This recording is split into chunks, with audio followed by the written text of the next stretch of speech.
En 45 années de mariage, pas une fois. Elle ne m'a donné une raison d'être jaloux, pas une seule fois. Le problème n'était pas chez elle, il était chez moi. Si on allait à un cocktail et qu'elle parlait à un autre homme, il était toujours plus beau, plus musclé, plus intelligent et je me disais pourquoi ne voudrait-elle pas plutôt être avec lui qu'avec moi? Et à cause de mon manque de confiance en moi, je critiquais ma femme en essayant de tirer sa confiance en elle vers le bas. Pour qu'elle atteigne un point où elle penserait qu'elle avait de la chance de m'avoir. C'est ce que les gens qui manquent de confiance en eux font. C'est pour ça que les gens sont en difficulté, c'est pour ça que les gens passent d'un mode à l'autre, ils n'ont pas vraiment de stratégie pour aborder les gens.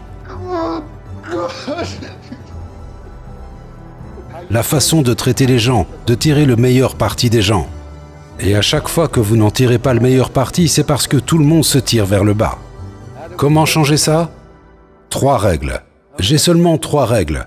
Pour mes enfants, 3 règles pour moi-même, 3 règles pour notre équipe de football. 3 règles et elles sont simples. Règle numéro 1, ce que j'appelle « faites ce qui est juste ». Je peux vous dire ce qui est juste d'après moi. Je pense qu'il est juste d'être honnête, juste d'être à l'heure, juste d'être loyal. Je pense qu'il est mal de faire preuve de racisme, de sexisme, de violence conjugale. Je pense qu'il est mal de se sentir coupable. Il n'y a aucun individu dans cette pièce, moi y compris, qui n'a pas fait quelque chose de stupide qu'il aurait préféré ne pas faire, mais vous ne pouvez pas passer votre vie à vous dire que vous avez commis une grave erreur. Tout ce que vous pouvez faire, c'est vous excuser, réparer votre tort et aller de l'avant. Ne vous attardez pas sur les erreurs. Le bonheur n'est rien d'autre que le fait d'avoir une mauvaise mémoire. Si vous ne vous souvenez pas de ce qui s'est passé hier, vous vous sentez bien aujourd'hui.